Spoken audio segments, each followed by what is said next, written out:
kitaban mawquta. Yang mananya sesungguhnya salat itu asal salat yang 5. Yang itu yaitu zuhur, asar, maghrib, isya dan subuh. Inna salata sesungguhnya salat itu, ini salat fardu itu, kanat adalah dia.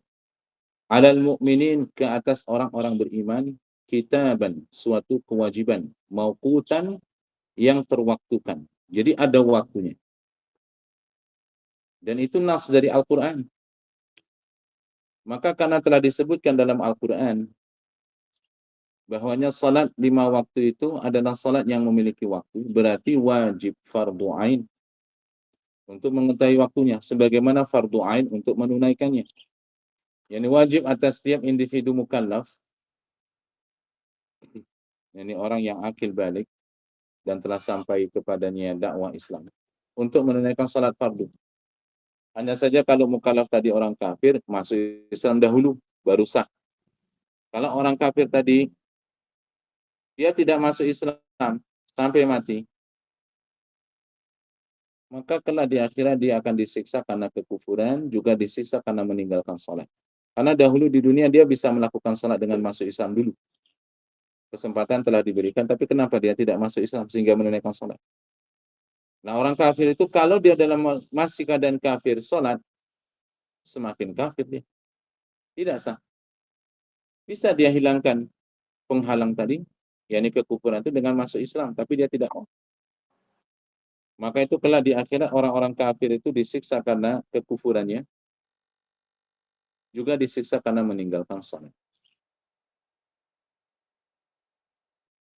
Maka fardu ain untuk mengetahui waktu-waktu salat, karena disebutkan dalam Al-Quran, inna salata kanat 'alal mu'minina kitaban mawquta. Yang mananya sesungguhnya salat itu adalah dianya kewajiban atas orang-orang beriman yang memiliki waktu telah diwaktukan. Yani Allah Subhanahu wa taala menetapkan dalam Islam bahwa salat 5 waktu itu ada waktunya. Maka sebagaimana menunaikan salat 5 waktu itu fardu ain, mengetahui waktu-waktu salat tadi pun fardu ain. Yang dimaksud dengan waktu salat di sini adalah waktu salat secara hukum fikih, secara hukum Islam. Bukan waktu salat berdasarkan perhitungan falak. Ya. Bukan waktu salat berdasarkan hitungan ilmu hisab.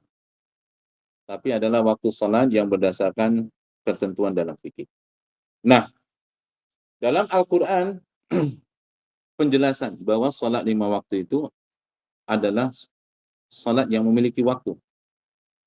Dalam hadis diuraikan bagaimana waktunya. Pada keesokan setelah malamnya Nabi Muhammad SAW melaksanakan Isra dan Mi'raj, malam 27 Rajab. Malamnya Nabi Muhammad melakukan perjalanan Isra dan Mi'raj, yang pada malam itulah beliau mendapatkan perintah dari Allah, kewajiban salat fardu 5 waktu atas beliau dan umatnya. Jadi kewajiban itu bukan cuma untuk umatnya, ya untuk Nabi Muhammad juga sallallahu alaihi wasallam. Besok siangnya, pada awal waktu zuhur, dalam hadis yang panjang riwayat Al-Bukhari, riwayat Imam Muslim dan yang lain. Pada awal zuhur turun malaikat Jibril alaihi salam mendatangi Nabi Muhammad sallallahu alaihi wasallam dan mengajarkan kepada Nabi Muhammad bagaimana awalnya zuhur. Salatlah mereka berjamaah. Dah selesai, pergi lagi malaikat Jibril. Itu atas perintah Allah. Karena malaikat itu tempatnya di langit. Ada malaikat yang di bumi, ada. Dan malaikat yang di langit itu banyak. Lebih banyak lagi malaikat yang di alam atas lewat langit mengelilingi arsy.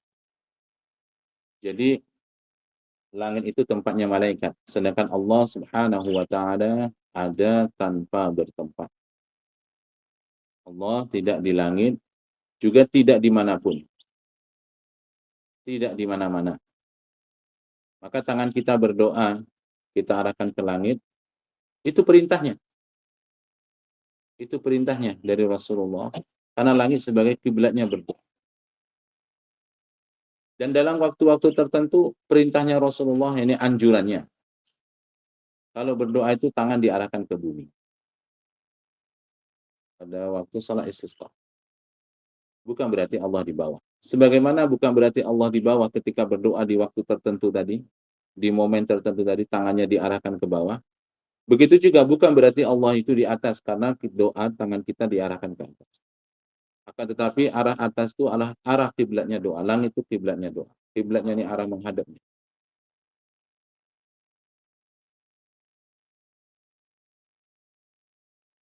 Kemudian pada waktu asar, malaikat Jibril turun lagi mendatangi Nabi Muhammad sallallahu alaihi wasallam di awal waktu asar untuk mengajarkan kepada beliau bagaimana masuknya waktu asar, habisnya subuh, habisnya zuhur. Salatlah berjamaah mereka berdua. Selesai. Di awal waktu maghrib, turun lagi malaikat Jibril mengajarkan kepada Nabi Muhammad awal waktu maghrib. Ini ringkasan dari penjelasan hadis itu. Salatlah mereka berjamaah. Di waktu Isya begitu. Begitu juga di waktu subuh. Nah, hari kedua, datang malaikat Jibril menjelang akhir zuhur. Salatlah mereka berjamaah di akhir waktu zuhur untuk mengajarkan kepada Nabi Muhammad sallallahu alaihi wasallam bagaimana ketentuan Allah untuk waktu zuhur bagi hambanya. Sampai sinilah batasnya. Setelah ini nanti habislah zuhur, masuk asar. Di waktu asar turun. Di akhir waktu asar, menjelang habisnya, salatlah mereka berjamaah untuk mengajarkan kepada Nabi Muhammad sampai sinilah batasan waktu yang Allah tetapkan bagi hambanya untuk waktu salat asar. Di mana yang setelah ini itu langsung maghrib. Begitu nanti waktu maghrib di akhirnya. Di mana setelah itu ya habis maghrib masuk Isya. Begitu juga di akhir waktu Isya. Di mana setelah selesai ini, maka Isya habislah masuk subuh. Di akhir waktu subuh. Dalam 2 hari tadi. Maka itulah yang dimaksud dengan waktu salat dalam Islam. Waktu yang diajarkan oleh Rasulullah sallallahu alaihi wasallam berdasarkan wahyu dari Allah kepada umat. Kepada umat Nabi Muhammad sallallahu alaihi wasallam. Nah, ini yang dimaksud dengan waktu salat yang asli yang disebut dalam fikih. Nah, mempelajari ini itu fardhu ain. Tidak bisa seseorang melakukan salat berdasarkan persangkaan saja. Udah masuk nih, kayaknya udah masuk. Enggak sah salatnya. Meskipun ketepatan udah masuk. Tapi kalau dia salatnya tanpa tahu waktu itu udah masuk atau belum. Enggak tahu, dia sebenarnya enggak tahu. Main salat saja dengan persangkaan kayaknya udah masuk dah. Kayaknya udah masuk deh. Sementara dia enggak tahu udah masuk betul atau belum. Salatnya tidak sah. Meskipun ketepatan dah masuk betul. Karena di antara syarat sah salat adalah mengetahui waktu salat. Ya. Kalau dia enggak tahu, jadi fardu ain. Tidak bisa seorang mukallaf, apapun keadaan dia, untuk meninggalkan mempelajari tentang waktu-waktu salat yang ditetapkan dalam fikih, dalam Islam. Dalam keadaan susahkah dia atau dalam keadaan senang. Bahkan seandainya dia memiliki kesibukan sehari, dia wajib menyisakan waktu dalam sehari tadi untuk mempelajari tentang waktu salat kepada ahli. Yang darurinya, yang pokok-pokoknya saja. Karena waktu salat itu ada waktu yang daruri untuk diketahui. Ini awal waktu dan akhir waktu. Dan ada dalam salat itu nanti waktu fadilah. Seandainya orang nggak tahu itu, nggak masalah. Nggak berdosa dia. Dalam salat itu, dalam waktu salat itu sendiri ada waktu terbagi. Ada waktu fadilah. Ya. Nah, kemudian nanti ada waktu sunnah, ada nanti waktu mubah, ada waktu makruh, ada waktu tahrim. Nggak tahu dia perincian begini, nggak masalah. Yang penting dia tahu awal waktu salat tadi dan akhir waktu. supaya dia bisa melakukan salat itu di waktunya. Nah, waktu salat yang pertama dibahas oleh para ulama fikih adalah waktu salat zuhur. Meskipun banyak orang awam menghitung hari itu dari pagi. Kalau hitungan dari pagi berarti subuh.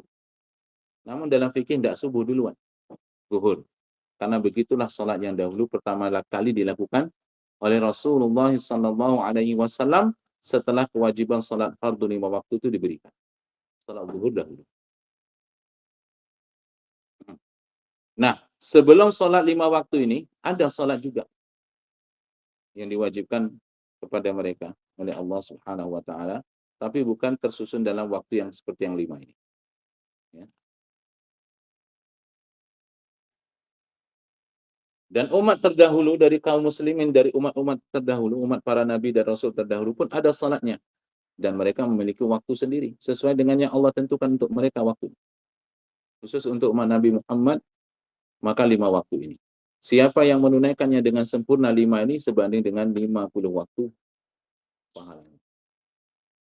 Ini seandainya seseorang melakukan salat dalam sehari semalam itu sebanyak 50 waktu. Bagaimana besarnya? Nah, qala al-mu'allif rahimahullah, al-zuhur.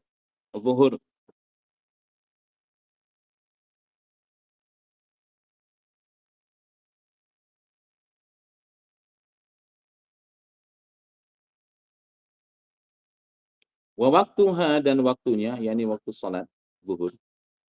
Kenapa dikatakan salat zuhur? Karena dia dilaksanakan di waktu zuhur, yakni syams, di waktu tengah-tengah matahari itu pada puncak tertingginya. Ya. Karena itulah salat yang dilakukan di waktu itu disebut salat zuhur. Zuhur itu untuk waktunya tadi itu. Salatnya disebut salat zuhur. Wa waktuha, dan waktunya idza, apabila zalat, telah bergeser. Asyamsu, matahari, bergeser dari mana? Bergeser dari posisi tengah langit. Idza zalatis syamsu, apabila telah bergeser matahari. Tergelincir matahari. Ini bahasa majaz ya. Dari mana? Dari posisi tengah langit ke arah barat. Inilah awal waktu zuhur. Nanti kita akan bahas di ini kita lewatkan aja makan dulu. Ila, sampai ini akhirnya, akhir waktu zuhur ini, masiri, menjadinya, zilli, bayangan, kulli syai'in, setiap benda, mislahu, sama dengannya, ini bayangan itu sama dengannya, bayangan benda itu sama dengannya, sama dengan benda itu, ghaira zillil istiwa, selain bayangan istiwa. Ini kita matan kita lewatkan aja, nanti syarahnya baru kita perinci. Kita ngaji umdah bab fikihnya, bab salat. Ini kawan-kawan yang punya kitabnya silakan dibuka. Wal asru, dan asar, ini waktu asar. Wa waktuha, dan waktunya, min, dari mulai, ba'di, setelah waktu zuhri, ini setelah habisnya waktu zuhur itu tadi, ila, sampai maghribis syamsi, terbenamnya matahari.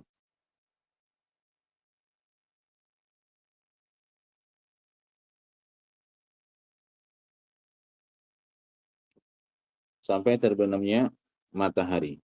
Ya, seluruh lingkaran matahari. Nanti perincian nanti kita sampaikan. Wal maghribu, dan maghrib, wa waktuha, dan waktunya, min, dari, ini mulai dari, ba'di, setelah waktu, min ba'di maghribis syamsi, terbenamnya matahari, ila, sampai, ini penghabisannya, maghribis syafaqil ahmar, terbenamnya atau hilangnya mega merah. Ini cahaya yang berwarna merah di ufuk barat. Wal isya'u, dan isya, waktu isya, wa waktuha, waktunya, min, dari, ini mulai dari, ba'di, setelah waktil maghribi, waktu maghrib tadi habis, ila, sampai tulu'il fajri shadiq, terbitnya fajar shadiq. wasubhu dan subuh, wa waktuha waktunya, min ba'di dari mulai ba'di setelah habisnya waktu isya, ila sampai tulu'is syamsi, terbitnya matahari.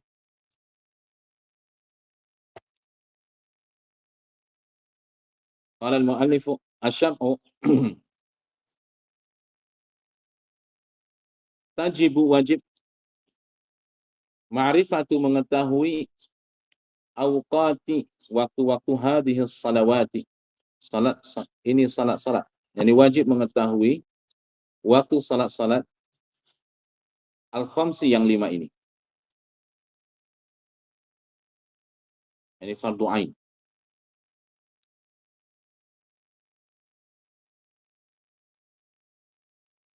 Dan yang dimaksud dengan waktunya di sini adalah waktu yang telah ditetapkan dalam Islam, dalam fikih. Bukan jadwal yang berdasarkan hitungan hisab atau ilmu falak itu. Tidak bisa itu. Karena setiap harinya itu tidak selalu sama masa itu. Ya.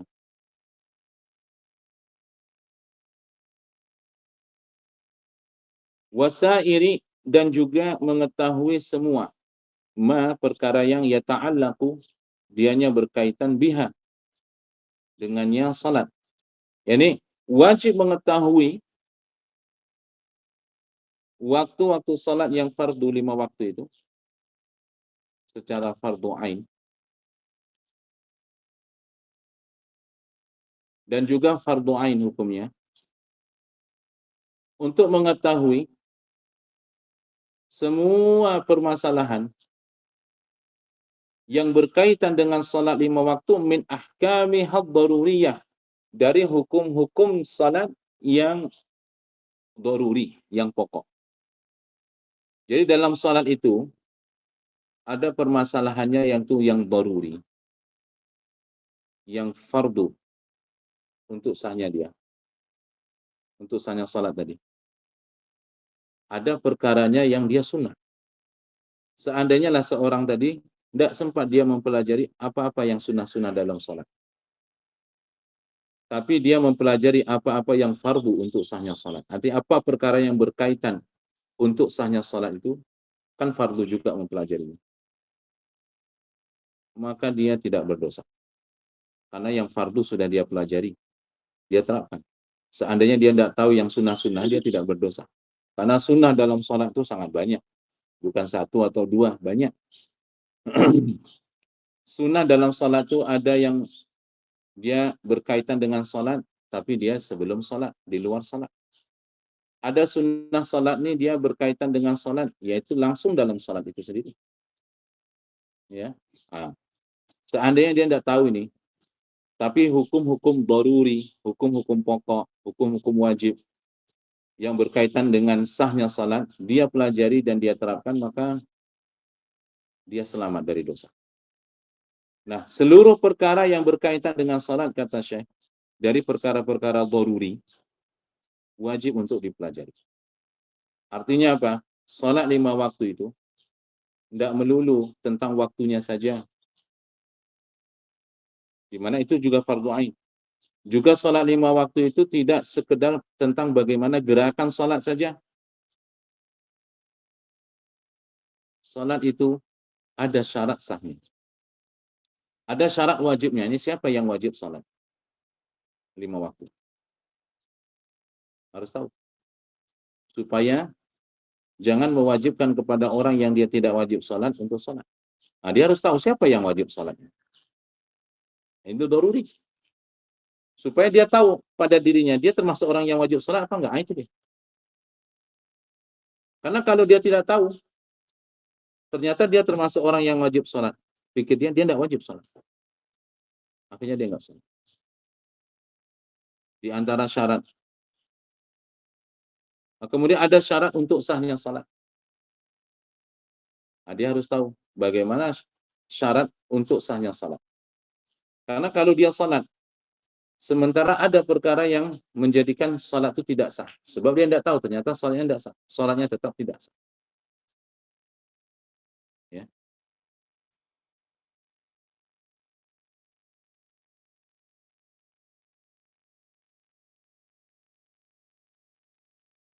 Ada perempuan, pernah saya jumpa beberapa tahun yang lalu. Ada berapa? Mungkin ada 10 tahun yang lalu, lebih kurang. Dia perempuan, dia tidak tahu bagaimana syarat sahnya salat sebagaimana mestinya. Ada belajar, dia belajar sedikit-sedikit, tapi subhanallah, dan dia tidak tahu bagaimana siapa yang wajib salat. Nah, perempuan tadi haid. Dia cerita kepada istri saya. Kami sedang dolan gitu kan. Dan waktu itu dia nyewa rumah kami. Kami waktu itu pergi dari rumah itu kami sewakan. Pas kami pulang, dolan ke situ nengok rumah tadi. Ya baik orangnya sama kami, ceritalah dia, curhatlah dia. Jadi ceritanya dia cerita, kata dia, haidku nih putus-putus. Tapi sekarang kadang haidku sebentar deh gitu loh. Sebentar haid, bukan gitu. Sebentar darahnya keluar. Udah itu nggak keluar-keluar lagi. Jadi ringkasnya panjang cerita, di antara yang dibahasnya itu darah dia tuh dia mengalami keluar darah haid itu cuma 3 hari. 3 hari atau 4 hari. Jadi dia tidak tahu hukum haid. Dia pikir haid itu 7 hari. Bahkan dia tidak tahu kalau haid itu ternyata dalam madzhab Syafi'i maksimal 15 hari. Dia pikir haid itu ya 7 hari. Itu namanya hari haid. Dia tahunya begitu. Tidak tahu hitungan haid.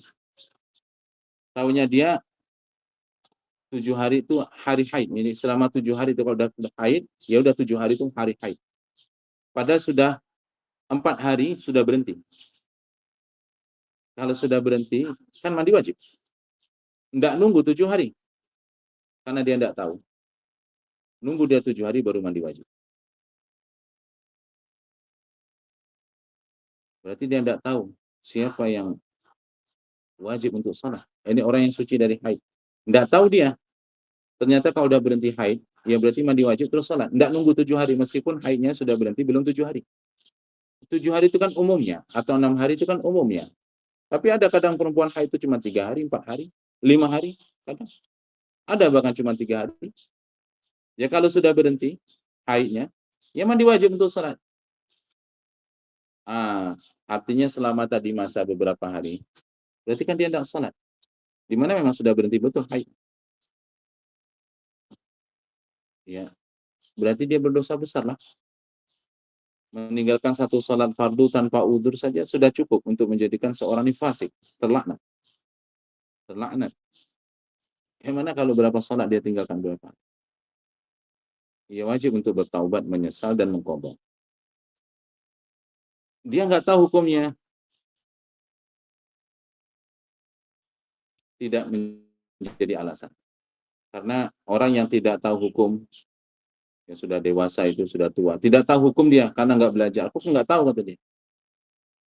Itu tidak jadi alasan. Sebab Allah anugerahkan kepadanya waktu. Ya sudah segede ini umurnya sudah 30 tahun, 40 tahun kan buat banyak kali waktu itu. Masa sampai segitu umurnya nggak sempat ada waktu semenit, 2 menit, 5 menit, sejam untuk belajar fardu ain. Waktu telah diberikan, anugerah telah diberikan kepadanya.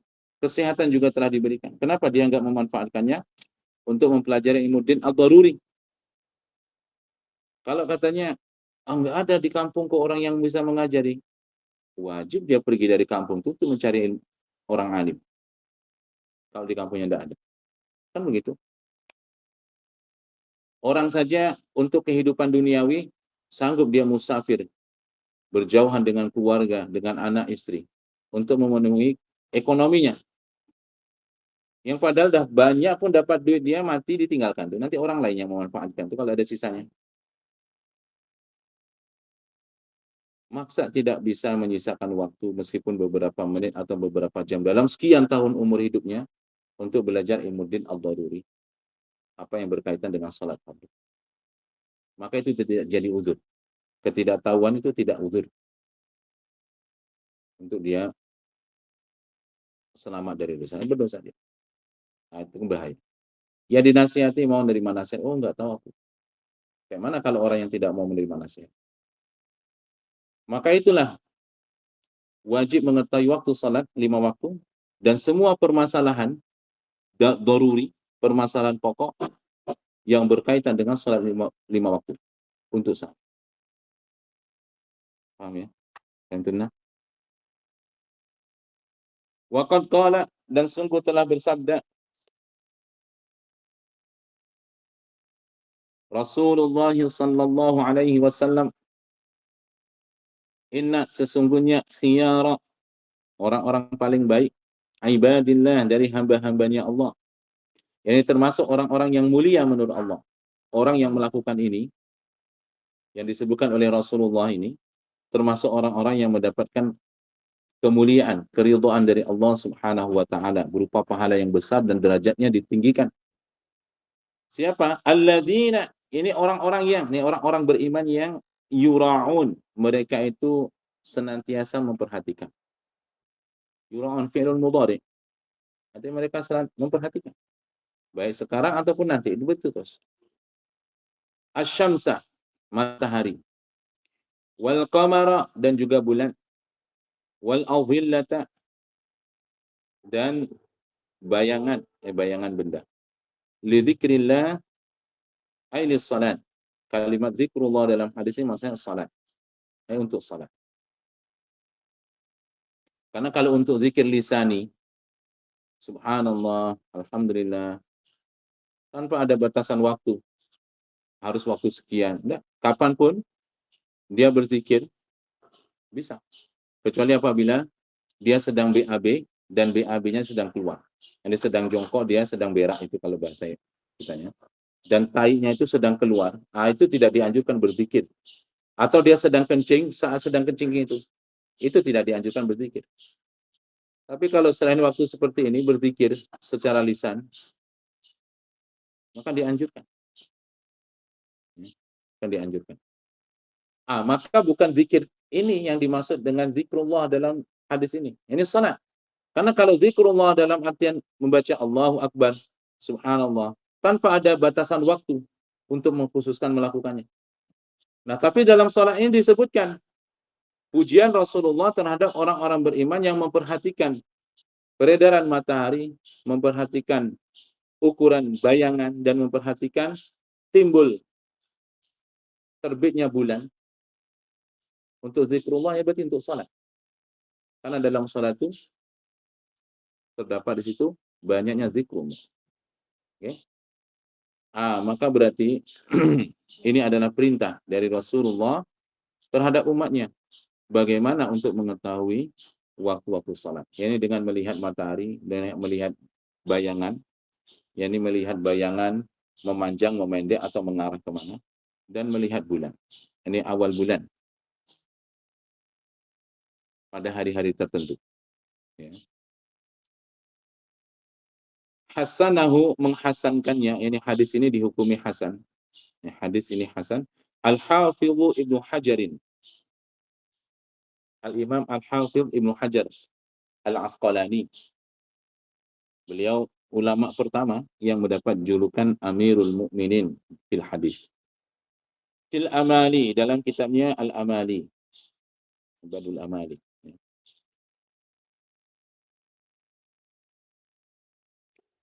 Wa fi riwayatin ukhra, dan dalam suatu riwayat lain, jadi ada hadis lain yang juga membahas tentang masalah yang sama. Ini perintah Rasulullah dan pernyataan Rasulullah tentang orang-orang yang diharuskan untuk memperhatikan waktu-waktu salat dengan melihat matahari, bayangan, dan bulan ini. Tapi dalam riwayat yang lain, akhrajaha, meriwayatkannya Al-Hakim, Al-Imam Al-Hakim, Al-Hafidh Al-Hakim fil Mustadrak, dalam kitabnya Al-Mustadrak. Al-Mustadrak itu sebuah kitab yang dikarang oleh seorang ulama hadis, hafidh hadis, yang isinya membahas tentang sebuah hadis yang diriwayatkan oleh ulama lain dalam kitabnya. Jadi ada seorang hafidh misalnya. Ada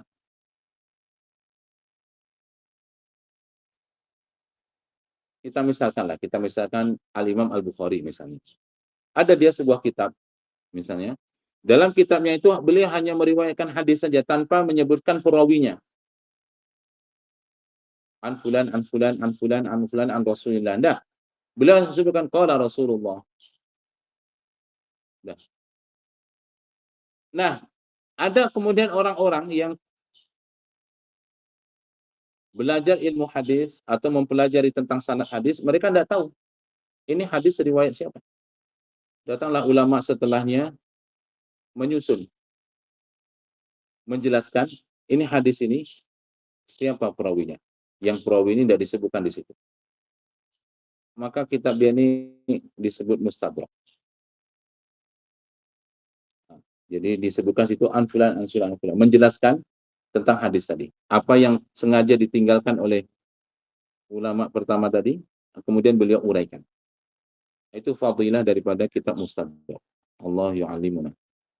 Al-Imam Al-Hakim dalam kitabnya Al-Mustadrak meriwayatkan tentang pembahasan yang sama, hadis lain dengan ziyadatu ada tambahan zikri an-nujum.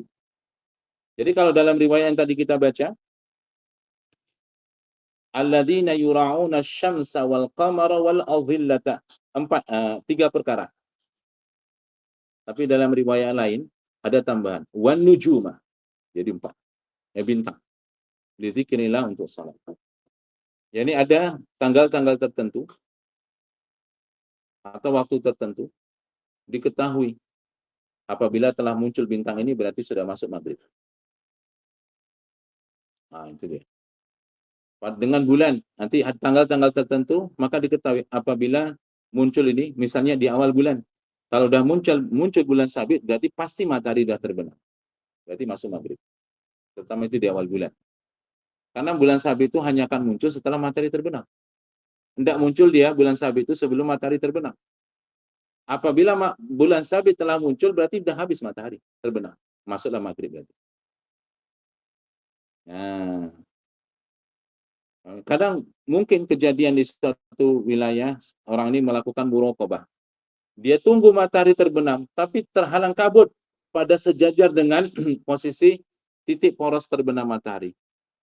Tak lama dia memperhatikan begitu, kok tak nampak dia matahari terbenam karena tertutup. Tiba-tiba misalnya, kok nampak bulan sabit? Karena bulan sabit itu beberapa derajat di atas titik terbenamnya matahari. Nampak dia bulan sabit. Muncul bulan sabit. Berarti maghrib sudah masuk. Jadi ada waktu-waktu tertentu dengan melihat bulan tadi. Itu diantaranya. Nah, Rasulullah memerintahkan kaum muslimin untuk melakukan itu. Dan Rasulullah memuji orang-orang beriman yang senantiasa memperhatikan perkara-perkara tadi untuk salat. Karena dengan itulah bisa diketahui waktu-waktu salat itu sudah masuk atau belum. Nanti perinciannya kita sebut. Qala al-mu'allif walam yakun dan belum ada fi ayyamis sahabati di hari-hari masa sahabat dulu. Hadhil alatul mawdu'atu, alat-alat ini al-mawdu'atu yang dibuat, yang dipatokkan lima arifatil waktu untuk mengetahui waktu. Yani belum ada zaman dulu alat seperti jam. Ya. Tapi bukan berarti orang zaman dulu tidak tahu waktu. Bukan berarti mereka tidak tahu hitung-hitungan. Tidak. Tahu. Tapi alat sekarang yang dikhususkan untuk mengetahui jam 1, jam 2, jam 3, dan segala macam ini, belum ada dulu. Tapi mereka yang tahu, ini sekarang zuhur, ini sekarang asar, ini mau maghrib. Ini sekarang maghrib, ini sekarang isya, ini sekarang subuh. Yang mereka tahu itu. Nah, ini jam, ini penemuan baru saja. Membantu kita untuk memperkirakan. Kalau cuaca begini, ini berarti jam 12. Cuaca begini, ini jam sekian. Nah, ini baru. Dulu tidak ada. Nah, apa gara-gara dulu tidak ada, terus kemudian waktu mereka tidak sahih? Dengan alasan-alasan, sekarang sudah ada jam tangan, itu lebih akurat. Berarti zaman dulu tidak akurat. Kayak mana Rasulullah salatnya? Kayak mana para sahabat salatnya? Rasulullah sallallahu alaihi wasallam berkata kepada para sahabat, Sallu kama ra'aitumuni usalli. Salatlah kalian sebagaimana kalian telah melihatku salat. Di mana zaman Rasulullah tidak ada jam begitu. Jam 12 lewat sekian, jam 4 lewat sekian, jam 3 lewat sekian. Tidak ada. Terus hanya gara-gara tidak ada begitu, kemudian bilang, oh sekarang kan lebih akurat. Berarti dulu tidak akurat. Berarti ada unsur, dikhawatirkan di situ unsurnya menuduh salatnya Rasulullah dan salatnya para sahabat berarti tidak akurat. Hanya gara-gara dulu tidak ada jam. Kemudian sekarang sudah ada jam, sudah akurat. Kita nggak perlu lagi nengok-nengok ala zamih matahari. Kita sudah bisa memperkirakan. Tidak. Karena bahkan hari sekarang dengan kemarin tidak bisa dimutlakkan sama masa peredaran matahari itu. Ini masa bergelincirnya matahari itu. Dan seterusnya. Nah, bahkan kanu mereka dahulu ya'rifunahu. Mereka itu mengetahuinya, ini mengetahui waktu. Bil muraqabatil ayaniyah, dengan muraqabah. Muraqabah yakni dengan melakukan penelitian langsung secara kasat mata. Al-ayaniyah ini secara kasat mata. Bukan berarti mereka nengok matahari begitu pakai matanya. Nah, ada cara lain. Tapi dengan melakukan penelitian langsung dilihat oleh mereka. Bagaimana peredaran matahari itu? Bagaimana muncul terbenamnya matahari, bagaimana munculnya bulan, bagaimana munculnya bintang. Wa ma'rifatu, dan mengetahui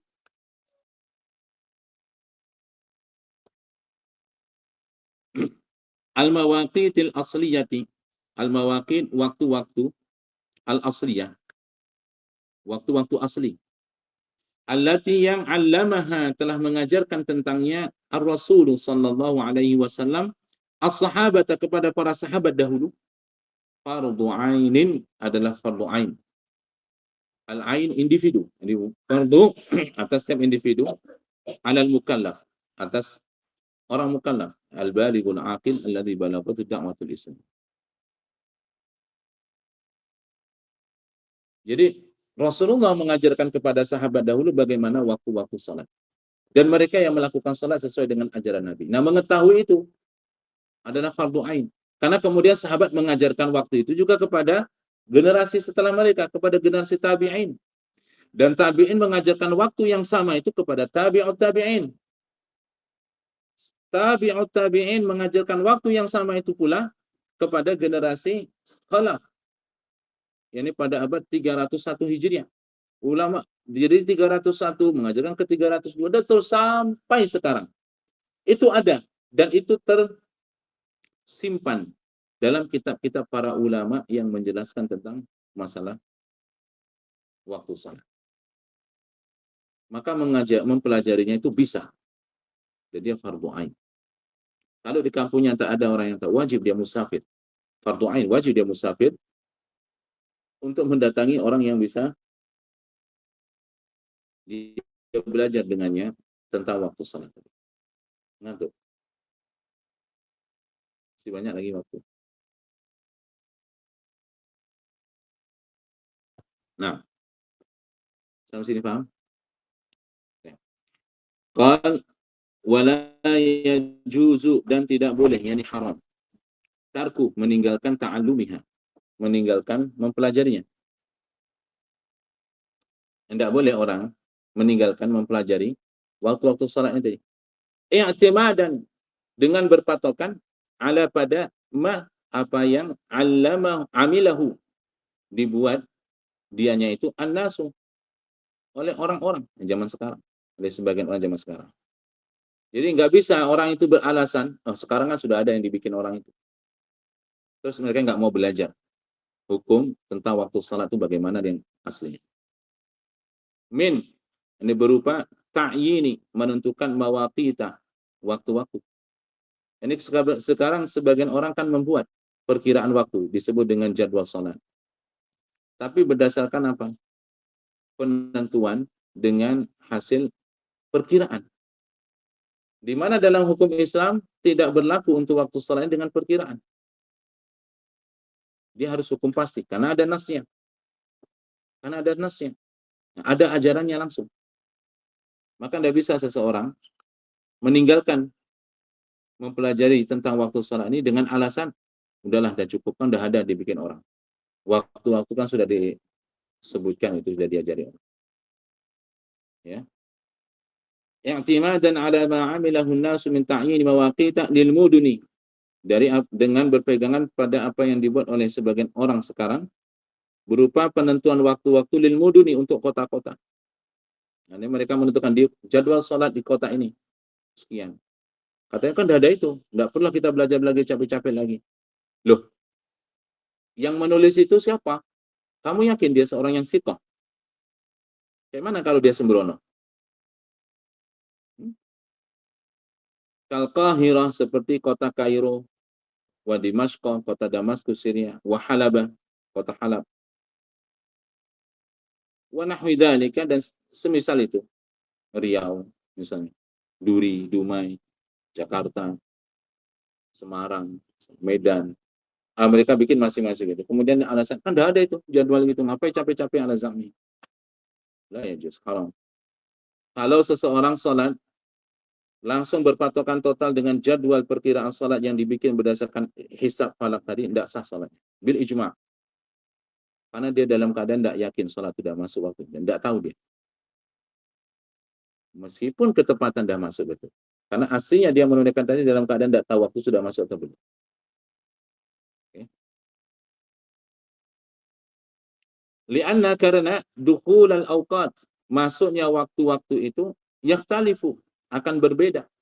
Bikhtilafil buldan, dengan perbedaan negara. Dengan perbedaan wilayah. Tidak mesti negara ya, bahkan wilayah.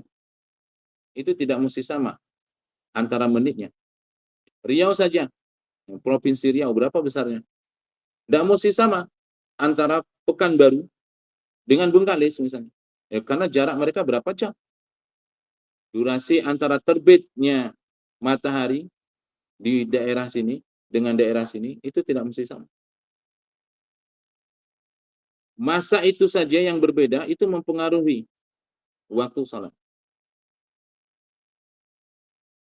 Maka kayak mana orang bisa menetapkan katanya jadwal salat sepanjang masa untuk Provinsi Riau?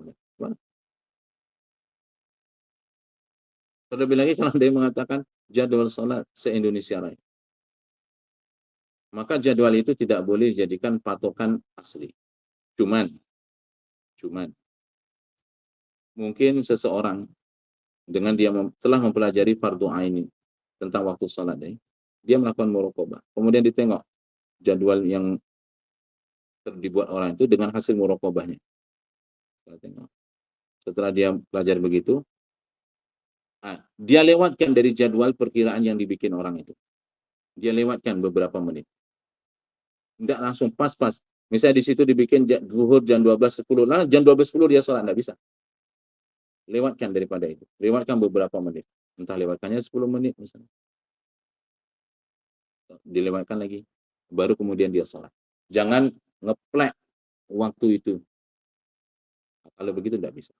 Tapi kalau dia lewatkan beberapa menit dari jadwal yang diedarkan berdasarkan hisab itu bisa. Lewatkan beberapa menit baru kemudian dia sholat. Kalau puasa ya dilewatkan beberapa menit dari jadwal imsakiyah yang beredar di masyarakat itu, baru dia berbuka bisa. Tapi kalau tok langsung sama begitu tidak bisa. Karena itu tidak pasti. Hisab itu artinya perkiraan. Sementara dalam masalah waktu harus pasti terbenam matahari, harus pasti matahari tergelincir dan seterusnya. Nah, sekarang Syekh mulai menjelaskan tentang waktu dari masing-masing salat yang lima itu. Qala al-mu'allifu fadh-dhuhru, maka zuhur itu yang tadi telah disebutkan. Awal waktiha, permulaan waktunya, zawalu syamsi, bergesernya matahari. Atau tergelincirnya matahari. Apa maksudnya zawalu syamsi, bergesernya matahari atau tergelincir matahari? Ya karena matahari begitu dia terbit sudah bergeser deh, bergeser dari timur ke arah barat. Tapi yang dimaksud bergeser di sini atau tergelincir di sini apa? Yakni mailuha, condongnya dia. Ini sudah bergerak mereng. Coba perhatikan ini. Ada. Kalau ada kayu atau benda yang lurus, kalau dia lurus tegak, maka dibilang berdiri tegak. Muntasib. Ini muntasib, yang ini lurus tegak. Tapi apabila dia begini, dibilang mail, condong. Ini. Maka matahari itu ketika tepat di tengah langit, ini bagaikan sebuah tiang lurus tegak tepat, berdiri tegaknya, muntasib. Begitu dia bergeser dari tengah langit ke arah barat, dibilang mail, condong. Itulah yang dimaksud dengan tergelincirnya matahari. Dari posisi tengah tadi pas, condong dia. Mailuha, an, dari wasat, posisi tengah, as-sama, langit. Karena matahari itu bukan di langit, jauh di bawah langit. Tapi ketika berada di posisi tengah langit. Ketika dia sudah condong dari posisi tengah langit, ila ke jihatil maghrib. Arah maghrib. Itulah yang dimaksud dengan zawalus syamsi. Tergelincirnya matahari. Atau bergesernya matahari. Jadi tergelincirnya dia, yakni telah merengnya dia, telah condongnya dia. Ini telah berjalan dia ke arah barat. Dari posisi tepat tengah langit. Apabila itu telah terjadi, maka masuklah zuhur. Nah, dari mana kita tahu? Ada beberapa cara. Bukan dengan mata kita terus nengok begini. Ada beberapa cara disebutkan oleh para fuqaha.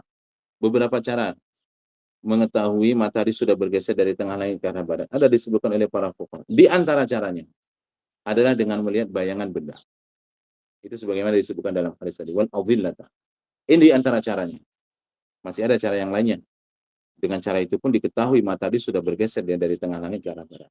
Tapi di antara caranya, kita fokuskan seperti yang dalam kitab, adalah dengan melihat pergeseran bayangan.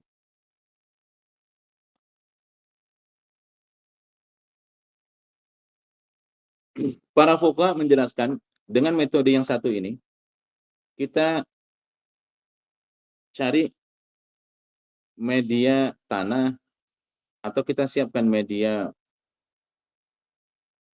tempat yang datar. Datar, tidak bergelombang, datar. Kalau perlu diukur pakai water pass itu, tukang bangunan tengah. Setelah itu, di tengah-tengahnya itu, tepat di tengah-tengah media yang datar tadi itu, kita taruhkan sebuah kayu atau sebuah besi, adalah benda yang lurus. Ngantuk. Santri aja pada ngantuk. Ngantuk berdiri. Kita taruhkan di media datar tadi sebuah kayu atau sebuah besi atau apalah yang lurus. Dan kita tegakkan betul-betul lurus. Jangan mereng. Karena nanti akan mempengaruhi hasil. Muraqabah ini memang muraqabah tadi, penelitian langsung. Al-Iyaniyah. Kita luruskan dia, kita taruh lurus. Nah, kita biarkan saja. Nah, matahari itu terbitnya kan dari timur. Awal dia terbit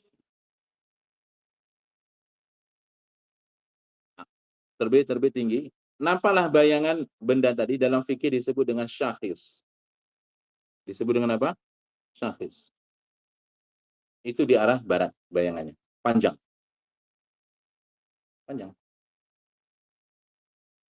Matahari semakin tinggi, ini bayangan masih ke arah barat, tapi makin pendek.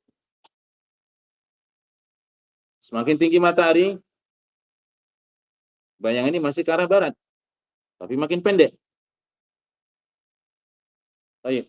Semakin tinggi matahari, mulai ke tengah-tengah, bayangan itu semakin pendek. Apabila bayangan tadi sudah semakin pendek, ya sudah semakin pendek begitu,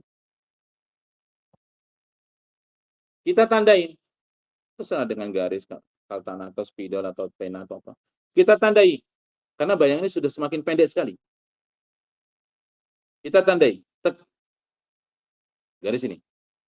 Ini di antara metodenya, kita tandai. Ini untuk mempermudah. Kita tandai.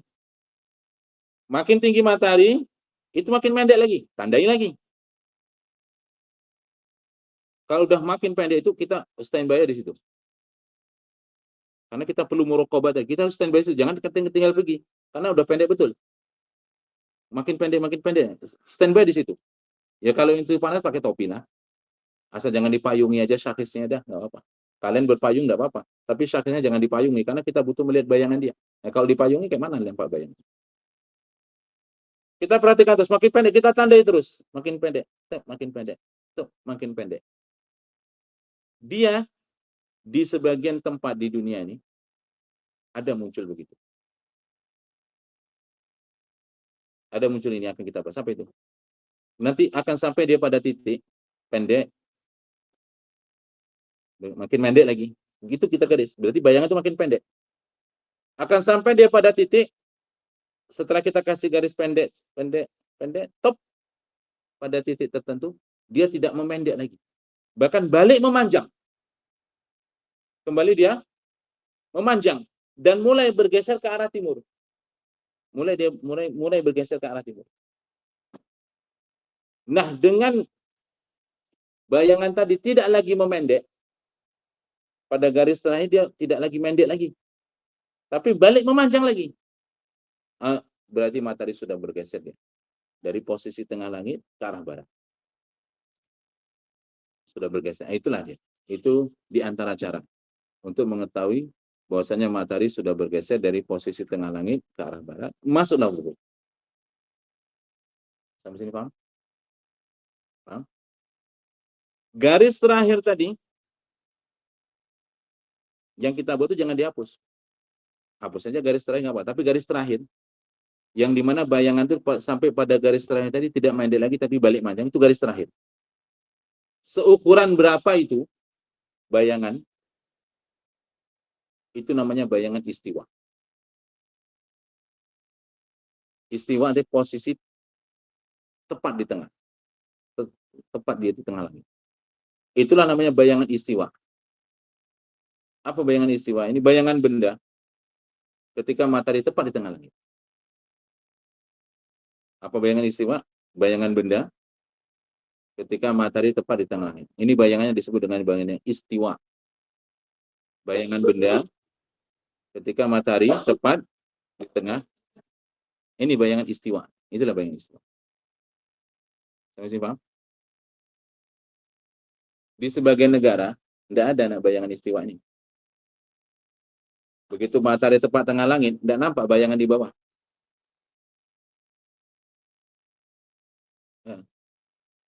Kalau kayak gitu kayak mana mengetahuinya? Mendek, top, matahari tepat di tengah benda, bayangan itu di benda itu saja. Tidak ada lagi.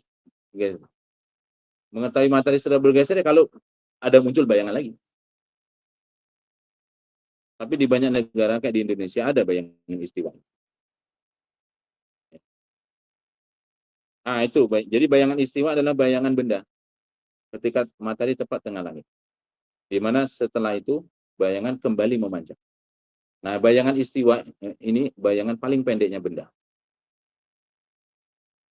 Bayangan paling pendek. Karena setelah itu bayangan itu tidak memendek lagi, balik manjang. Ketika dia kembali memanjang lagi, berarti matahari sudah bergeser dari tengah langit ke arah. Sampai sini paham?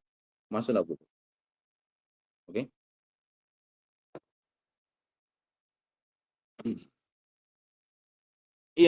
Wantihau dan penghabisan waktunya zuhur ayyasira dengan menjadi dhillu kulli syai'in bayangan setiap benda yang di banyak tempat, di banyak negara. Mislahu sama dengannya zaidan ditambah ala dhillil istiwa atas bayangan istiwa tadi. Kayak mana ini? Jadi maksudnya begini. Perhatikan ini. Bayangan istiwa tadi, apa bayangan istiwa? Bayangan benda ketika matahari tepat di tengah langit. Bayangan istiwa. Bayangan istiwa adalah bayangan benda ketika matahari tepat berposisi tepat di tengah langit. Itu belum masuk zuhur. Setelah itu memanjang. Oke? Kapan habisnya zuhur? Masuknya asar. Kapan masuknya asar? Apabila bayangan benda ini sudah menjadi sama panjangnya dengan benda itu sendiri. Tapi dari mana ngitungnya? Bukan dari pangkal benda nih. Kita ngitungnya dari mana tadi titik akhir bayangan istiwa tadi. Titik bayangan istiwa tadi. Sependek apa dia? Misalnya segini, kayak gini kan. Mulai menghitung bayangan benda ini untuk mengetahui akhir zuhur dari titik ini. Seandainya bayangan istiwa segini nih. Gini kan. Maka kita mulai ngitung dari sini. Nah, gini misalnya. Bayangan itu makin panjang, makin panjang, makin panjang, makin. Nah, dari sini ngitungnya. Apabila nanti dari sini,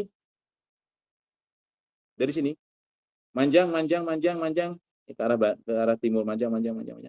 Dari sini, panjangnya sudah sama dengan benda ini.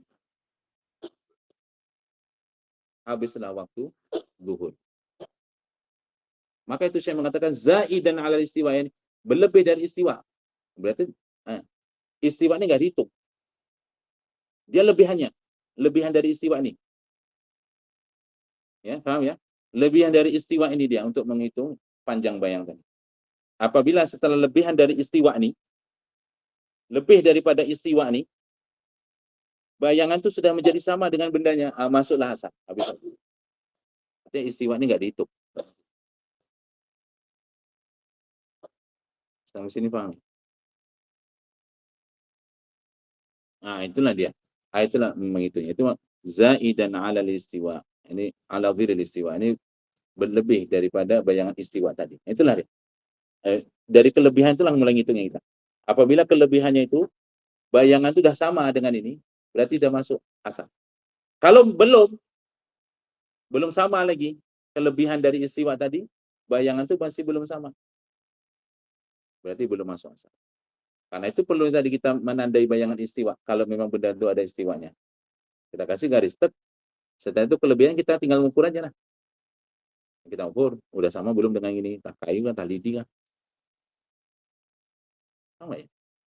Paham? Alhamdulillah. Nah, itulah waktu. Dan itu mudah. Nah, perlu memperhatikan setiap hari. Karena tidak setiap hari mesti cuaca itu cerah. Bisa saja hari ini cerah, bisa mendung. Apabila hari ini telah kita muraqabah,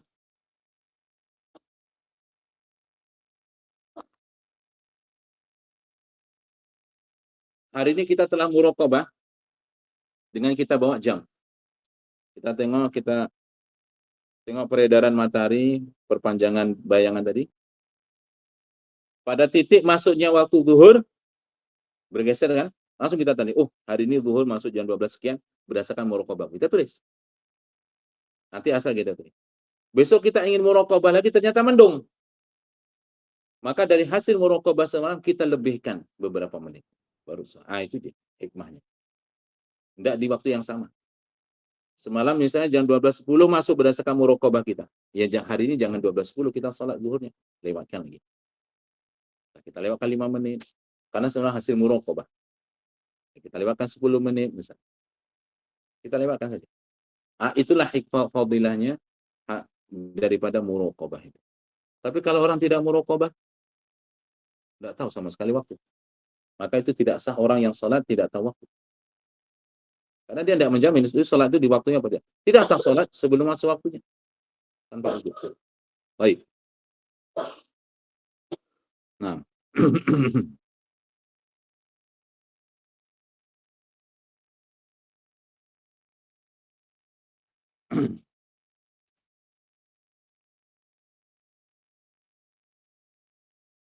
Fa'idha, qala al-muallifu fa'idha, maka apabila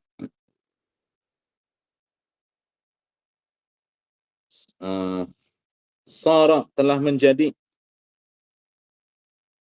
al-dhillul jadid, bayangan baru. Nah, bayangan baru mana? Bayangan baru yang tadi kembali manjang. Paham ya? Nah, itu maksudnya bayangan baru. Yang paling pendek tadi bayangan istiwa. Ketika dia mulai manjang itu maksudnya bayangan baru. Apabila telah menjadi bayangan baru nih tadi, yang telah kembali manjang tadi.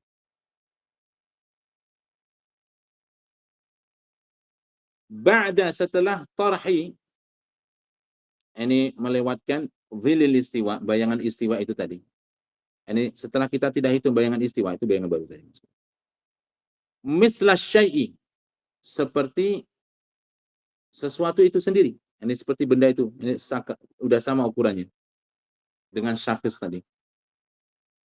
Intaha, habis, telah habislah waktu zuhri, waktu zuhur. Wadakhala waktu asri, dan masuk waktu asar. Nah, antara waktu sholat itu tidak ada jeda kecuali antara subuh dengan zuhur. Yakni dengan habisnya zuhur spontan masuk asar. Dengan habisnya asar spontan masuk maghrib. Dengan habisnya maghrib spontan masuk isya. Dengan habisnya isya spontan masuk subuh. Baru ada jeda antara subuh dengan zuhur. Begitu habisnya subuh, belum lagi masuk waktu zuhur. Ada jeda waktu. Tapi dari zuhur sampai ke subuh, tak ada jeda waktu. Ya habis zuhur, ya langsung masuk asar. Begitulah seterusnya. Maka ketika dibilang habis zuhur, berarti masuk asar.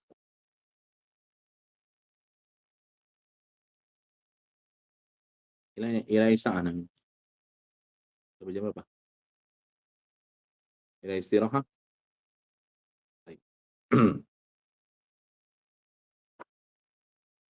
Kemudian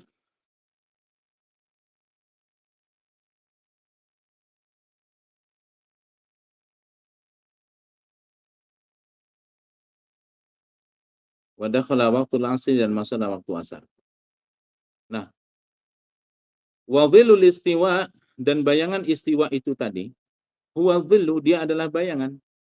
Alladhi, yang yakunu, dia menjadi, hina, ketika takunu, menjadi asyamsu, matahari itu, fi wasatis sama, tepat di posisi tengah langit. Nah, itulah bayangan istiwa. Wa wasatus sama, dan posisi tengah langit itu, yu'rafu, akan bisa diketahui, ala hasabi, berdasarkan tahdid, penentuan al-jihati, arah-arah penjuru. Yani dengan mengetahui arah penjuru yang 4, timur, barat, utara, selatan, bisa diketahui posisi tengah langit yang asli. Tentukan dulu 4 arah penjuru nih. Dengan begitu kita bisa mengetahui posisi tepat tengah langit dari tempat kita itu. Ala hasabi tahdidil jihati bin najbi, dengan bintang. Bintang kutub. Apabila kita telah mengetahui posisi bintang kutub, di mana bintang kutub itu adalah bintang yang berada di posisi tepat utara. Tidak melenceng sedikit pun. Tepat di utara. Dan dia tidak akan bergeser ke arah manapun. Ke arah selatan, atau ke arah timur, ke arah barat. Tidak. Tetap dia di arah utara. Pergerakan dia di porosnya saja. Naik turun sedikit. Tapi dia nggak bergeser ke kanan jauh, ke kiri jauh. Tidak. Situ dia. Maka bintang kutub itulah bintang yang paling mujarab untuk menentukan arah utara. Dengan kita mengetahui bintang kutub, dia ada sekumpulan bintang yang mengitari bintang kutub. Bintang yang mengitari bintang kutub ini bergeser, kadang di sini, nanti kadang di atasnya, kadang di sampingnya. Tapi ada pucuk gugusan bintang tadi, pucuknya, itu kalau ditarik garis langsung menuju bintang kutub. Nah, gugusan itu tadi, itu berpindah. Tapi kalau bintang kutubnya tidak berpindah. Mengetahui kita gugusan tadi itu, tahulah kita, kalau yang di ujung dari gugusan itu tarik garis, itu bintang kutub. Nah, kita nampak bintang kutub itu, kita ambil kayu. Atau misalnya yang lurus, kita tancapkan. Kemudian mundur kita sedikit, kita tancapkan kayu kedua, kita ratakan. Kita gariskan ujung tadi dengan pandangan kita setitik dengan bintang kutub. Maka dengan 2 kayu tadi telah terpastikan antara utara pas, selatan pas. Lebih kuat lagi, mundur sedikit lagi, kasih kayu ketiga yang lurus juga, atau kayu atau besi. Kita gariskan dalam pandangan kita 3 kayu tancapan tadi setitik dengan bintang kutub. Itu sudah pasti arah utara pas, selatan pas. Tinggal narik tengah, timur dan barat.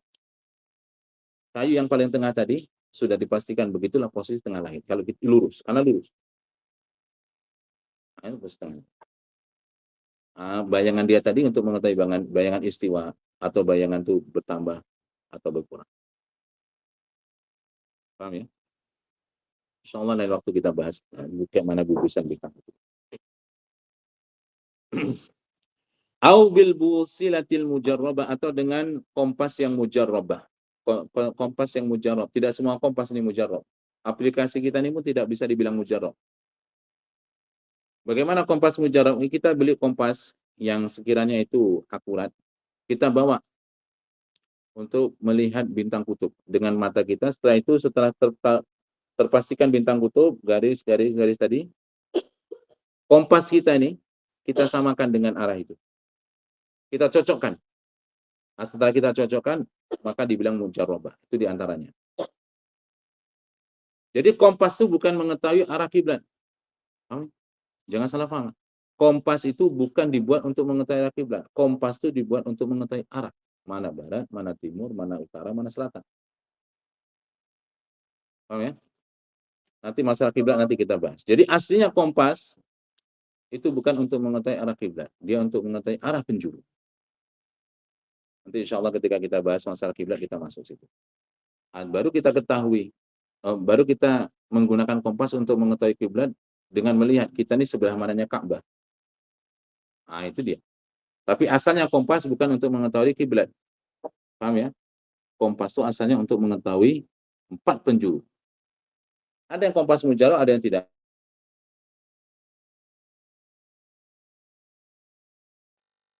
Nah, kemudian kita setarakan titiknya itu. Berarti pada titik ini pas utara. Nah, kita tandai aja. Kadang dari cetakan pabrik berbeda dengan hasil muraqabah. Tapi begitulah, ya. Itu diantaranya. Nah, maka bisa. Kalau kompas tadi sudah mujarrabah, maka bisa untuk mengetahui arah penjuru. Setelah kita tahu arah penjuru, kita taruhkan tepat di tengah-tengah bidang datar tadi, tahulah kita posisi tengah. Au nahwiha, atau semisalnya. Di antara untuk mengetahui arah penjuru, itu kita akan tahu matahari itu terbitnya dari timur, terbenamnya di barat. Dan matahari itu, poros terbit dan terbenam itu dalam setahun tidak di titik yang sama. Timur itu lebar, sebagaimana barat itu lebar. Dalam setahun matahari itu bergeser dari poros ini sampai sini. Nanti balik lagi. Tapi yang jelas sana itu arah timur. Oke? Di antara caranya untuk mengetahui mana arah barat, mana arah timur dengan pohon kayu. Kita nggak punya kompas. Siang hari nggak nampak bintang. Dengan pohon kayu di hutan atau semisalnya. Pada waktu pagi kita nggak nampak matahari, misalnya karena lebatnya. Tapi kita dari bawah kita bisa lihat pohon kayu. Mana bagian yang kering berarti dia kena biasan cahaya matahari. Berarti sana timur. Yang sebelah sini lembab berarti sana barat. Nah, itu diantara. Atau nanti kalian dolan-dolan kan ke hutan misalnya.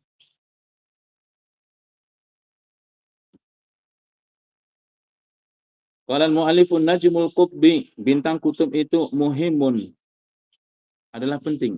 Lima'rifati al-jihatil arba'i. Ini dia, untuk mengetahui arah-arah yang empat. Jadi bukan untuk mengetahui kiblat, mengetahui arah dulu. Ya. Li'annahu, karena dia bintang kutub yalzamu, senantiasa berada jihatas syamal, tepat di arah utara tepat.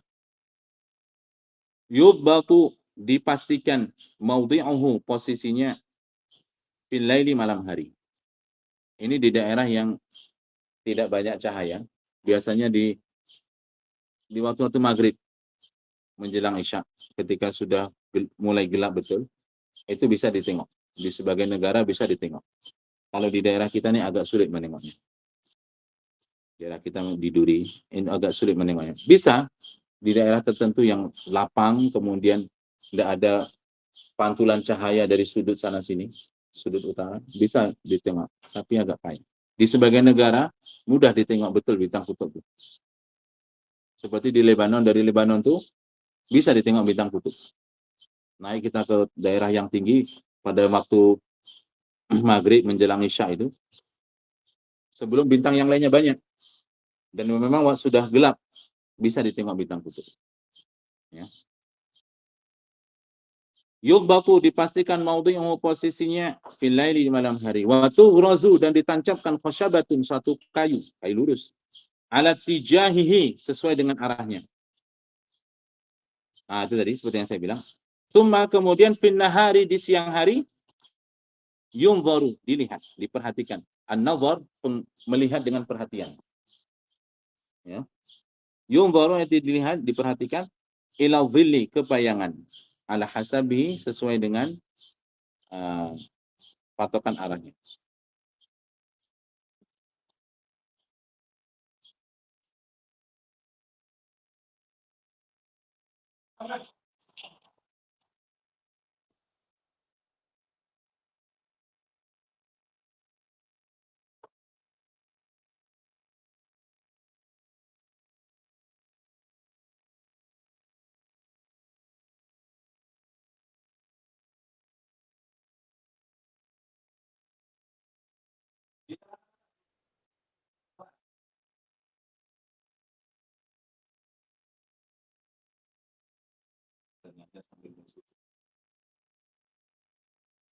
Allah.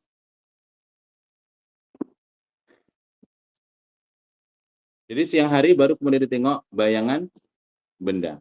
Karena malam hari sudah dipastikan tadi kayu tadi. Nah, siangnya tinggal kita tengok. Di situ kita kemudian menentukan bayangan istiwa.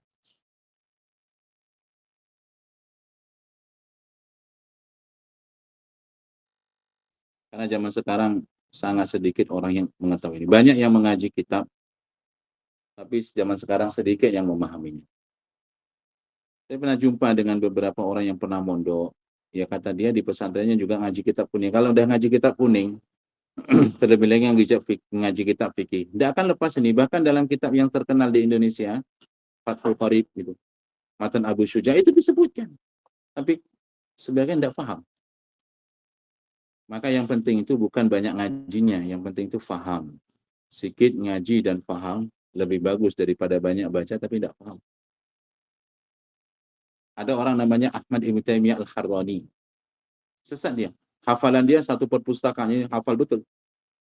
Satu perpustakaan isinya kitab dia hafal semua. Tapi apa kata Imam Al-Hafidh Al-Iraqi? Ilmuhu akbaru min aqlihi. Ilmu dia itu lebih besar daripada akalnya. Jadi hafalan dia banyak, tapi dia tidak faham dengan apa yang dia hafal. Itu. Maka yang penting itu faham. Syekh Abdullah Al-Harari radhiyallahu anhu mengatakan as-sahih khairu ma yu'tahul insan. Ini pemahaman yang benar terhadap agama itu adalah sebaik-baiknya nikmat yang dianugerahkan oleh Allah kepada manusia. Ya, dengan dia faham yang benar, dia fahamlah ajaran yang benar.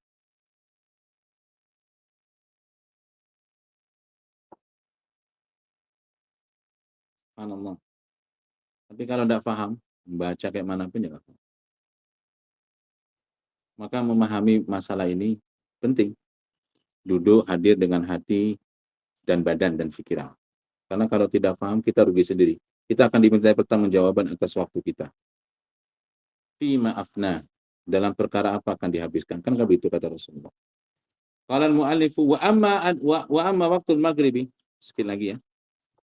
Wa amma waktul maghribi.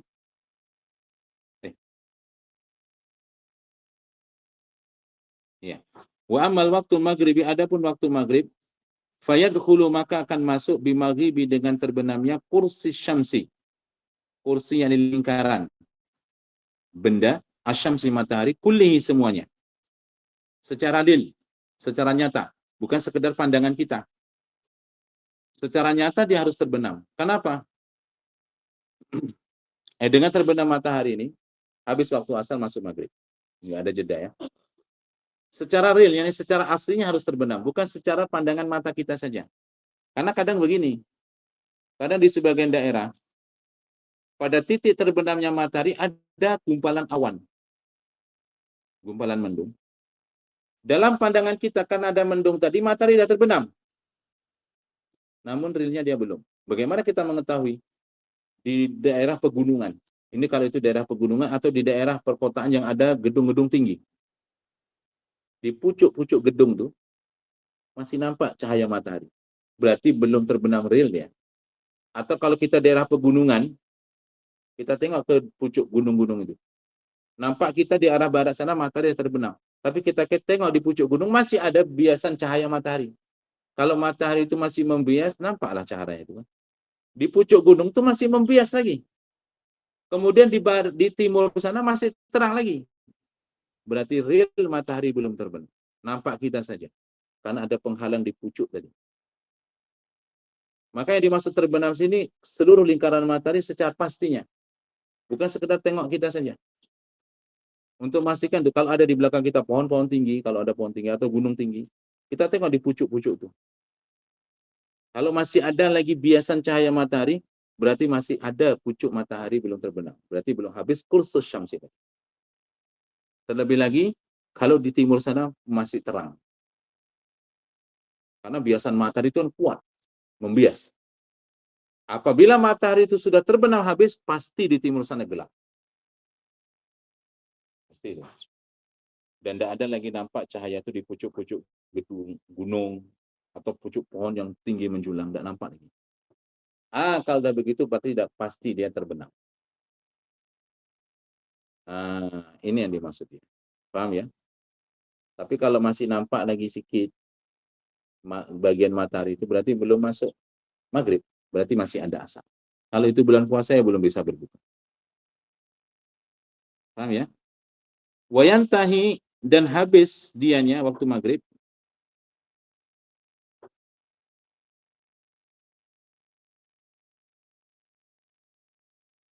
Bimaghibi syafaqil ahmar. Dengan terbenamnya asyafaq.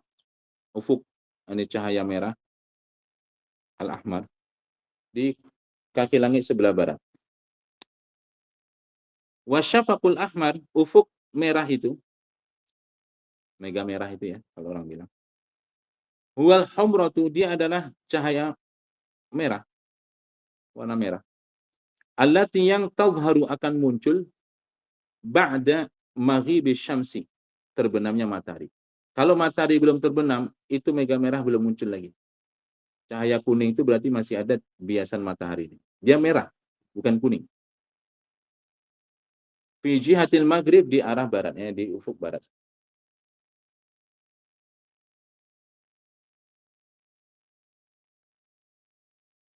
Fi jihatil ghurub, di arah terbenamnya matahari. Nah, mega merah ini perlu diketahui, dia bukan biasan matahari. Ingat itu. Syekh Abdullah Al-Harari radhiyallahu anhu mengatakan asyafaqul ahmar ini humratun daw khalaqahullah. Dia yang diciptakan oleh Allah. Dia cahaya sendiri. Memang akan muncul kalau matahari sudah terbenam.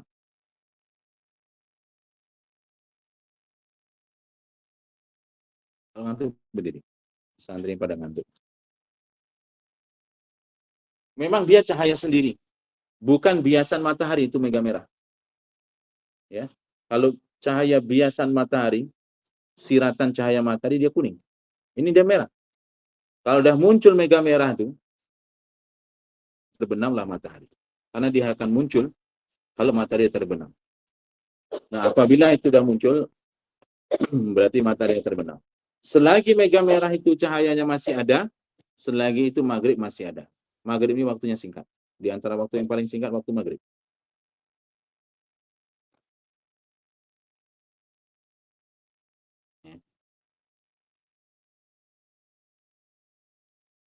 Kemudian terbenam, hilang mega merah itu, habislah maghrib. Seandainya masih ada cahaya warna putih, maka tidak mengaruhi hukum. Maghrib sudah habis. Karena mega merahnya sudah habis. Spontan maghrib habis, masuklah isya. Dan waktu isya itu yang paling panjang. Wa amal isya'u, dan adapun waktu isya, waktuha, maka waktunya mimba di waktu maghribi, dari setelah maghrib itu tadi, ba'di maghribi syafaqil ahmar, setelah terbenamnya mega merah itu tadi, kullihi semuanya, ila tulu'il fajri shadiq, sampai terbitnya fajar shadiq. Wa amma subuh, dan adapun subuh, waktuha, maka waktunya mimba di waktu isya, dari setelah waktu isya itu tadi, setelah habisnya waktu isya, yani min tulu'il fajri shadiq, dari sejak munculnya fajar shadiq, ila tulu'i syamsi, sampai terbitnya matahari. Jadi yang disebut dengan fajar itu bukan matahari. Matahari syams. Kalau fajar, fajar dia cahaya sendiri. Apa itu fajar shadiq? Wal fajr shadiq, fajar shadiq itu huwal bayad, dia adalah cahaya putih. Al mu'taridu, yang membentang, melintang. Mu'tarid, melintang. Melintang begini. Fil ufuq syarqi, di ufuk timur, yang di kaki langit sebelah timur. Alladhi yabdu, yang dia itu akan muncul daqiqan, tipis. Kayak benang, kayak tali. Putih kayak tali melintang begini di ufuk timur, di kaki langit timur. Melintang begini, daqiqan, tipis kayak tali, kayak benang. Apabila itu sudah muncul, itulah namanya fajar shadiq. Habislah isya, spontan masuk subuh. Setelah itu Tsumma yantashiru, dia akan menyebar, wa yatawassa', dan meluas, menjadi makin terang. Baru kemudian akhirnya muncul matahari. Itulah dibilang terbit matahari. Kalau terbit fajar, itu fajar shadiq tadi. Maka lucu, ada sebagian orang bikin meme terbit fajar tapi matahari di gambarnya. Itu bukan terbit fajar, itu terbit matahari. Terbit sengenge, muncul sengenge kalau orang Jawa bilang. Metu sengenge nih, kata matahari. Kalau nggak salah begitu. Nah, wa yasbiqu, dan mendahului al-fajr as-shadiq, fajar shadiq itu tadi, al-fajrul kadhibu, fajar kadhib namanya. Jadi ada cahaya pula dijuluki dengan al-fajrul kadhib, fajar bohongan. Bukan berarti dia bohongan dalam arti tidak ada, dia ada. Wa huwa, yaitu bayadun, suatu cahaya putih, amudiyun, yang tegak. Amudi, tegak kayak tiang, tegak ke atas. Ke atas, kemudian di pucuknya agak bengkok. Yadhharu, dia akan muncul fi jihatil ufuq syarqi, di arah ufuk timur. Nah, ini muncul duluan. Beberapa saat sebelum fajar shadiq muncul. Wahwa, dan dia itu la yadullu, tidak menunjukkan ala dukhuli waktu subhi, pada masanya waktu subuh. Setelah itu dia hilang soalnya. Sementara yang menunjukkan waktu subuh, fajar yang setelah itu tak hilang lagi. Makin menyebar, makin tak. Nah, sementara dia tidak. Muncul dia sesaat, hilang. Maka dia tidak menunjukkan waktu subuh. Wa innama, dan hanya saja, atau sesungguhnya, ya dulu dia menunjukkan ala tirabi dukhuli, pada dekatnya masuk waktu subuh. Okay. Nah, setelah itu hilang dia, yang gelap lagi. Barulah muncul fajar shadiq. Allah. Faedah. Ada di sebagian daerah ketika muncul fajar kadhib tadi, azan. Azan yang dibuat itu untuk mengingatkan kita bahwa sebentar lagi subuh masuk. Itu bukan azan untuk subuh. Itu sudah dilakukan dulu. Sejak masa salaf sudah dilakukan begitu. Ada dua muadzin di kalangan sahabat, Bilal bin Rabah dengan satu orang lagi sahabat, Abdullah bin Umi Maksum. Kalau yang satu azan berarti subuh mau masuk, belum masuk subuh. Apabila sudah azan Bilal, subuh masuk. Itu kan. Jadi sekarang tidak dibuat lagi di banyak tempat, tapi sebagian tempat masih ada. Belum subuh masuk dia ada azan. Nah, itu bukan ajaran sesat. Memang itu ada begitu dalam fikih. Nah, biasanya itu di beberapa saat sebelum waktu subuh asri masuk. Itu mengingatkan, kalau itu di bulan puasa, azan pertama tadi mengingatkan, bersegeralah untuk imsak. Kalau memang belum minum, minumlah segera. Dan bersegeralah untuk mulai menahan diri. Karena beberapa saat lagi subuh masuk. Di sebagian daerah masih ada begitu. Maka nanti kalau dengar kok 2 kali azannya subuh di sini, jangan dibilang itu kelompok sesat. Enggak, memang seperti itu. Hasilnya begitu. Kemudian faedah yang kedua,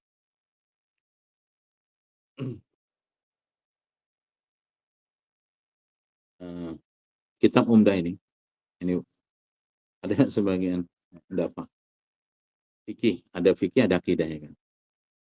Jadi kalau dibilang akidah ya bab akidah yang membahas tentang 2 kalimat syahadat, kemudian terakhir bab riddah. Kalau Umdah fikih berarti semua kaitan yang selain masalah akidah tadi. Yani dari awal bab taharah dan salat sampai akhir bab taubat. Nah, itulah Umdah fikih.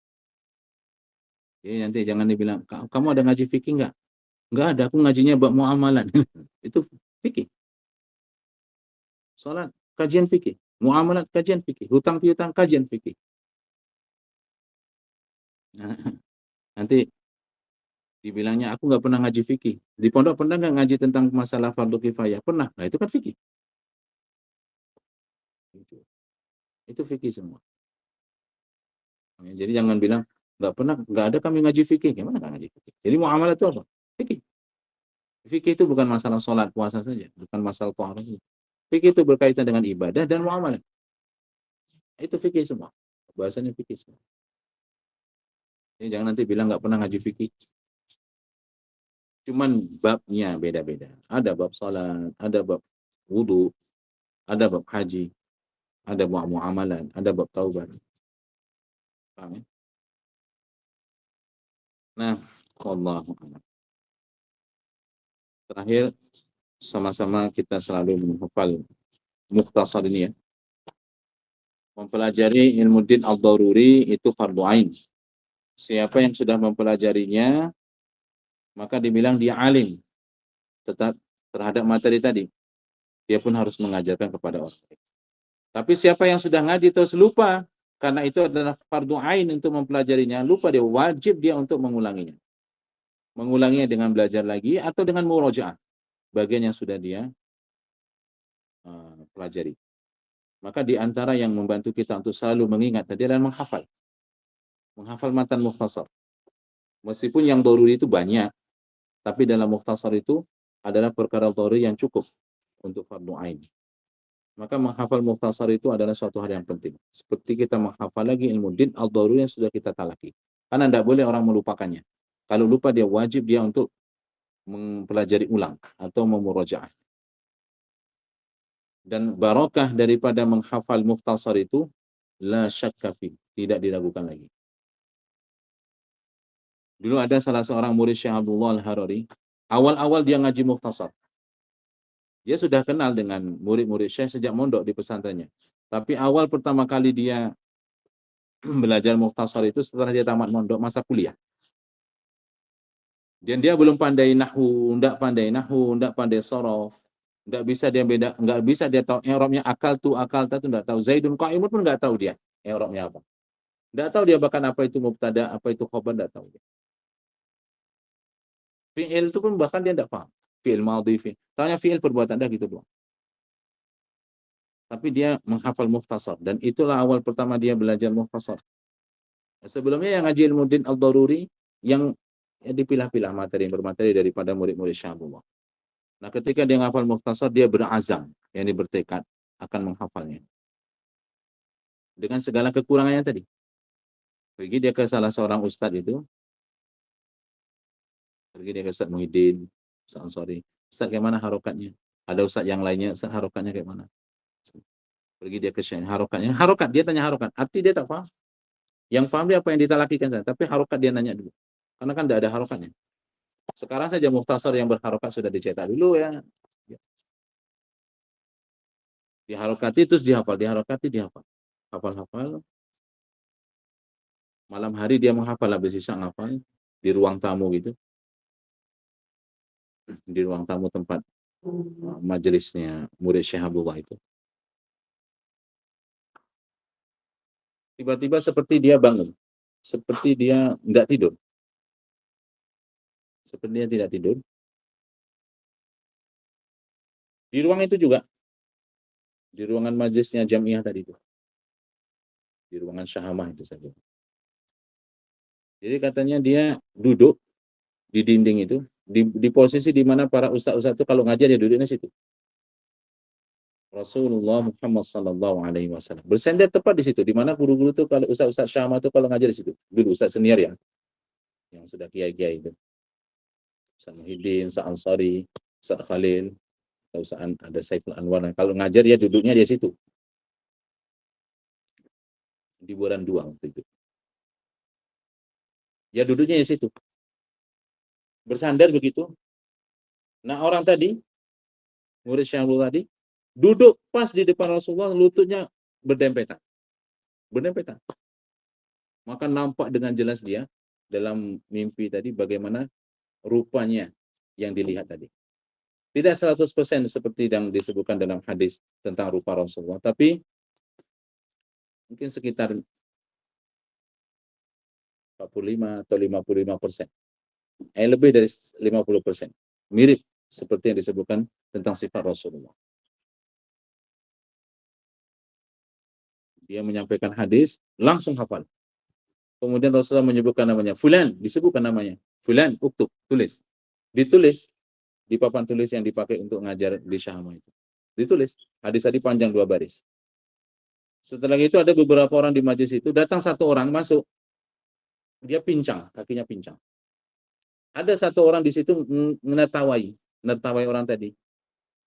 Kemudian ditegur oleh Rasulullah. Bahwasanya kita itu tidak boleh menertawai seorang muslim yang memiliki aib atau cacat. Kemudian saya hafal hadisnya. Tuh, saya tulis lagi. Tuh, bangun. Begitu bangun, tengok. Kitab Mukhtasar itu masih di dadanya. Kitab Mukhtasar yang kecil itu masih di dadanya. Ditengok sama dia jam 11 malam. Tidur dia sambil ngafal Mukhtasar. Semangat dia ngafal. Besok lagi, seperti udah kayak Pak Jukol, kayak udah ada janji gitu, feeling itu. Ya, di tempat yang sama, ngafal, tidur lagi. Mimpi lagi ketemu Rasulullah bersama malaikat Jibril. Dibawa naik ke atas ke langit. Bangun di jam yang sama jam 11. Tengoknya masih kitab Mukhtasar itu tertidur dia. Masya Allah. Maka fadilah menghafal kitab Mukhtasar itu real. Demi Allah itu nyata. Orangnya masih hidup lagi.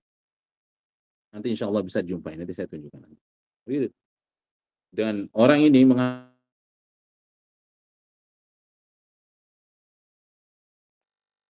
dia Mukhtasar. Zaid bin Qa'imun tak tahu yang Arabnya, tapi Mukhtasar dia. Mukhtasar. Berulang-ulang kali dia mimpi melihat berjumpa dengan Rasulullah Sallallahu Alaihi Wasallam. Maka fadilah menghafal Mukhtasar itu nyata. Maka dia jalan selamat. Asbab untuk keselamatan. Maka sama-sama kita istiqomah untuk mengaji Mukhtasar sekali, 2 kali, 3 kali, berpuluh-puluh kali mengulang. Sampai seseorang itu dijuluki Sahibul Mukhtasar. Ada sebagian ulama Nahwu berkali-kali dia ngaji jurumiyah saja. Tidak nambah yang lain. Jurumiyah. Udah kata ngaji lagi. Saking berulangnya ngaji jurumiyah sampai dia menjadi ulama Nahwu. Sahibul Jurumiyah julukannya. Ini pemilik, seolah-olah dialah pemilik jurumiyah. Saking menguasai betul jurumiyah dan menguasai delik-delik. Karena setiap kali ngaji nambah. Maka jangan bosan. Seorang talibul ilmi, kata Syekh, yang sejati, la yamallu, tidak akan merasa bosan. Min takrari, dari mengulang, ma'akhada, apa yang sudah dia ambil. Karena tidak diulang bisa lupa. So, Syekh waktu masih hidup dulu, apabila anaknya yang namanya Syekh Abdul Rahman di Australia nelpon Syekh Abdullah, apa yang ditanya Syekh Abdullah? Raja'tal jurumiyah? Kamu sudah meruja'ah jurumiyah? Syekh Abdullah Al-Harari itu sendiri mengaji jurumiyah, matan jurumiyah, beberapa kali dari beberapa syekh yang berbeda. Jadi murojaah itu jalannya guru kita, jalannya para ulama. Wallahu a'lam. Nuhalli wa nusalli ala nabi. La ilaha illallah. Allahumma salli ala sayyidina Muhammad wa ala alihi wa sahbihi wa sallim. Rabbi ighfirli wa liwalidayya wa lil mu'minin. Makasih kawan-kawan yang sudah gabung. Barakallahu fikum. Berapa orang yang gabung ini? 6 orang. Khair insyaallah. Assalamualaikum. Assalamualaikum.